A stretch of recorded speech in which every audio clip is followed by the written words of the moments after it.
Bevelyn, you were recently pardoned by President Donald Trump. How did you first hear that that was going to be happening? Well, there was word or buzz about it on Twitter. At some point, Charlie Kirk had retweeted that I would be one of the people pardoned. My name was like first on the list or up there. And my husband was talking about it. And so we just didn't know what day, but I knew Trump wasn't going to let me sit in that prison. If he won, he was going to get me out. I knew that. What was going through your mind and your heart once you realized, okay, this is happening. This is going to be real. I'm going to get out. I mean, 41 months is a long time. What was going through your mind?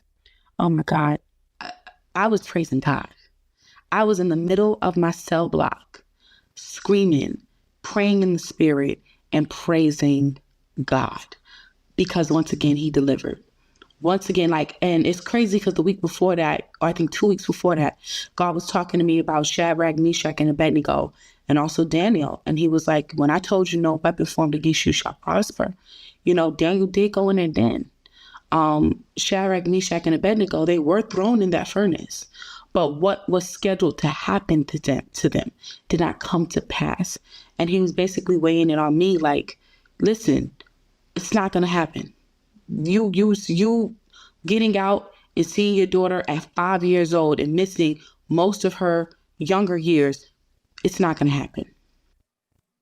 How long did you end up serving based on when you were convicted and went to prison? How many months was that? 3 months and some change, I think. 3 months and like 8 days. And you have a baby. You have a two-year-old, right? I mean, you have a small baby. So that's why you said she would have been 5 years old when you were done with this.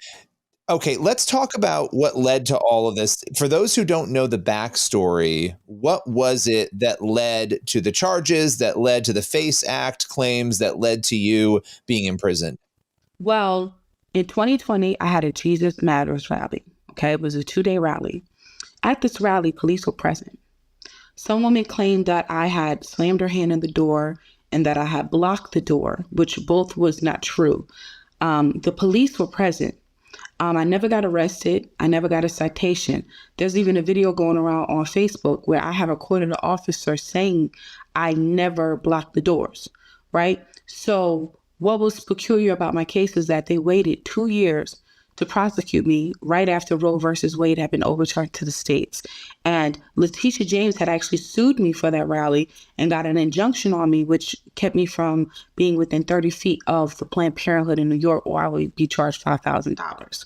So what they did was they sued me federally in a federally civil case. And then right after that, they charged me criminally in the case. So they had claimed, but in this lawsuit, they never claimed that I harmed anybody or any hand. That wasn't in the lawsuit. By the time it became federal, now it was like, oh, well, she hurt someone. But what they don't realize is that the woman who claimed that I slammed her hand in the door did not go to an urgent care until 5 days later, and they still found me guilty. So do you feel, when you look at this situation, that Roe v. Wade being overturned was a catalyst in your case being sort of ramped up against you? Absolutely. That and also Biden being in office. Roe versus Wade being overturned, and also with Biden having the full power and influence of our federal government, it gave everybody the green light to kind of hem us up. What people have to understand about when you're charged with a crime, that judge, whatever judge you get, if that judge is biased against you, it can play a humongous role in how you win your case. Judges have the power to deny certain admittance of evidence. Judges have the power to hinder any arguments. We were denied our ability to argue freedom of speech in the First Amendment. We were denied certain evidence to display, like the officer saying that I never blocked because the prosecutors called it hearsay. So by time we had went to trial, the judge had already edited what would be presented to the jury. And a lot of it worked in the prosecutor's favor. You know, what went through your mind? You spent over 3 months, in prison.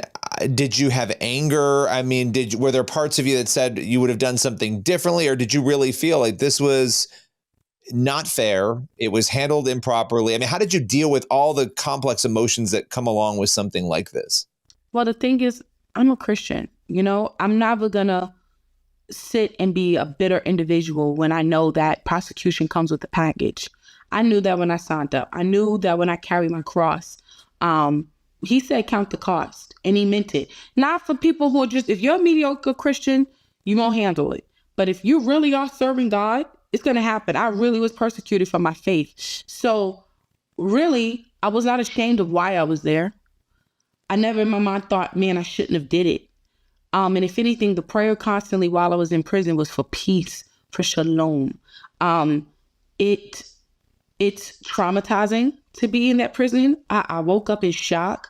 I don't know if you've ever lost like a family member, but for anybody who ever has, like, when my dad died for like 6 months, I would wake up in shock that he was really gone.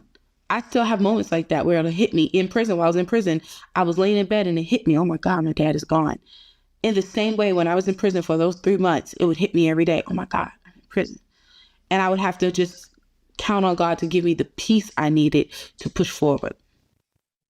Where do you go from here in terms of advocacy for the unborn? Obviously, you have been freed and this has been a huge week for you. What happens next? Are you going to be doing more work in this area? I'm just curious to sort of hear your future plans. Yeah, I feel like doors are opening tremendously for me with the pro-life movement. I think certain individuals that I wasn't connected with then want to connect with me now.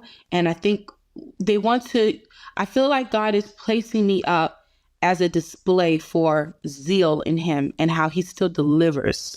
And so if I can be like that voice of reason to people to just serve God and just trust him, that I believe that's the season we're in. I feel like my job is to band people together, no matter how they, everybody doesn't protest abortion the same way. Some pray, some speak, some don't, but I feel like this is the season for us to start banding together. And I feel like I'm that voice of reason to convince others that it's important to do. And then on another hand, I feel like I got more work. I have to address the BOP. That prison, the amount of drugs, the amount of sodomy, we have to find a way to have our people in prison, but we don't need to promote sodomy. Trump has already signed an order. There were 3 biological men in that prison while I was there. One of them had ended up getting a girl pregnant. They had to do pregnancy tests on the entire unit. Wait a minute. So okay.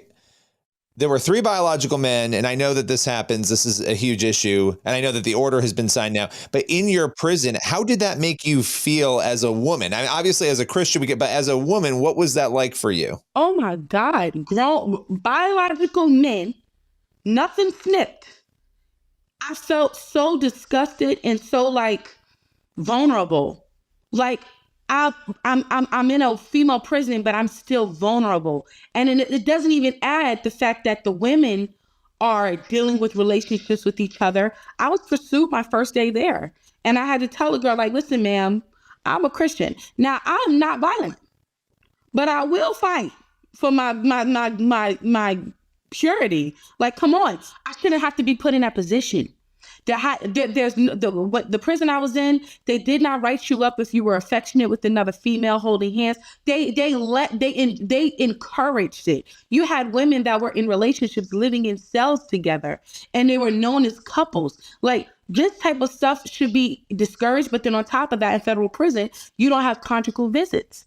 If I have a husband, God forbid I had to do my whole 3 years, it would have been a lot easier on me to at least family helps you reconcile and get back into society. Even if you're a drug dealer or a murderer or whatever, some of them may go in unmarried, but may come out married with a family, and they may have bigger things to focus on than just selling drugs. So there's a lot of rehabilitation that has not been happening that has to happen. On top of that, illegal immigrants there that have been taking all the programs, you're on a waiting list. You don't experience programs because all the illegal immigrants are there getting them. So the reform on that alone is another plate of work that I have to work on, aside from being a voice for life. So you came out with another mission field. You came out with a whole other mission field. No. I'm just waiting on Pam to call me. Pam just called me and let me know what you need. I will tell you. And on top of that, I have so many family members who've been in prison. So many people I know that are wanting to whistleblow without being vulnerable to the officers telling on them and vice versa to get this thing fixed. This has to be fixed. So, I've got to ask you, we've got a couple minutes here before we go. Your story of why you're passionate about the unborn, of why you're a Christian, you have a really interesting backstory. And I know I actually want to have you back and tell the full backstory, but talk about where that passion came from and where that love for the Lord came from, because it wasn't always that way for you, was it? Right. I didn't know this. I didn't realize this until I was actually in prison. And I was just thinking one day, when I had got my first 3 abortions, right? My first abortion, and this is crazy because I said this to the judge before sentencing. I said, you guys paint this yellow brick road for women to do what they want. It's their body, their choice. And you lay out all of these choices, but yet you don't take responsibility for the broken heart that comes after that choice. These same girls that you sentenced to federal prison are the same ones you told, it's your body, your choice, go and kill your baby. And you guys don't count the cost of the emotional pain that comes from having an abortion. I am a witness. When I was a little girl, I loved children. I've always been that way. Loved baby dolls, loved babies. It's just something that was a part of me, okay? By the time I had my first abortion, I started to see children as a burden. I started to see children as a hindrance. By my third abortion, I was never mean to children, but I kind of was like, oh, like, I don't want to be that girl just walking around with a baby. Like, I used to look down on the moms, like, well, look at them, they're getting fat and their boobs are sagging because they have babies. I was very judgmental of them. When I got saved and I gave my life to Christ, I never had an issue repenting of my abortions because I always knew they were wrong. I never was so radical that I would sit and say, hey, abortion is healthcare. Let's make legislator for it. I never was that crazy, right? Because the word of God is really written on our hearts. We should know better.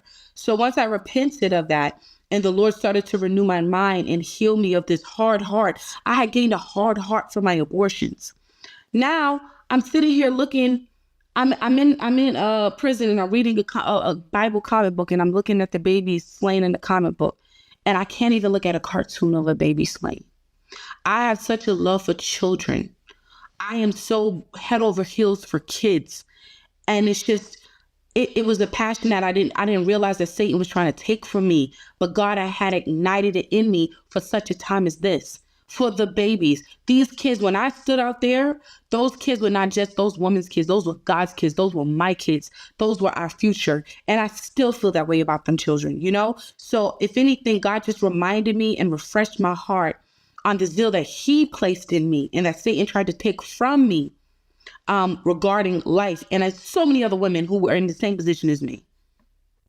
Yeah, it's incredibly powerful to hear you say that. Final question for you. The video of you leaving prison, running up to your husband, your baby, that video has gone viral. And it's just, for you, obviously such a happy moment. What's your reaction to all of the reactions that are coming in from that video, all the people who have responded to it? It's like so emotionally overwhelming because I'm just like, first of all, some of my hardest friends, like Enrique, who just got released, J6, who just got pardoned, he was like, Bev, I have not cried in so long. When I saw that video, I cried. When I look at that video now, I tear up because I'm like, wow, like I'm back with my baby. Like a part of me was gone. And so just to just watch the fullness of me be reconnected. Like my husband is my half, we're one. And my daughter is the reflection of us. I was never really my full Bevelyn while I'm in that prison separated from them. So like to watch myself come back together that day, it's like, I'm still trying to take it in, Yeah. Yeah. And I appreciate you talking to me because you and I were texting, I think the next day after you got out, and I appreciate you reaching back out and coming on, with us because there's a lot going on and a lot of people wouldn't even take the time because you're trying to adjust to your new normal, your old normal that you got back. And I just appreciate you joining us today. Right. Thank you. I couldn't leave y'all hanging. The reality is I did not do this bit by myself. My supporters and my brethren in Christ, they did it with me. So I need the rest still. I'm still tired, but I feel like I don't want to just leave you guys hanging and leave you out of celebrating this. Usually I wouldn't have even recorded the video, but I was like, they deserve that. they deserve that moment because they rode with me through this. And so it's only right. Well, we're going to have you back soon to tell more of your backstory. I really appreciate your time today. Thank you so much for having me.